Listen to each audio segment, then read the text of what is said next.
Alright guys, ito another vlog na naman, ADB 160 matte black, tinakbo ay sa 2.9 pa lang. From Tanay Rizal yan, si Pops napadayo sa ating shop dito sa CP Garcia. Quick demo ko lang guys yung in-install natin, which is PIA Auto Style and Icon brand. Tapos Icon brand version 2, siyempre 6 months warranty yan, branded. So gumamit tayo guys ng night owl mini driving light switch. We have dual horn setup mode, we have passing light. Alright, kahit naka-low, kahit naka-high, nagpa-passing yan guys.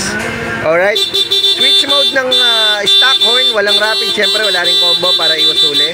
LTO legal guys.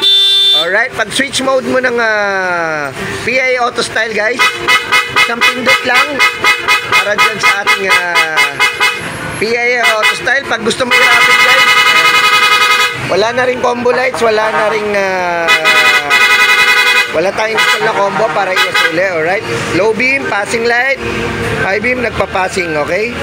Sa mga gusto ng ganitong quick setup sa ADB 160, wish nyo lang at an Indotai Concept, number 9 CP Garcia Avenue. Ganyan lang ka-basic yung ginawa nating setup, walang ka-arte-arte sa handlebars. Napaka-simple, napakaganda. Ayan. From Tanay Rizal, si Pops sa may Marilaki, ayan. So gumamit na rin tayo guys, is 304 bracket ang ginamit natin, walang kalog-galog.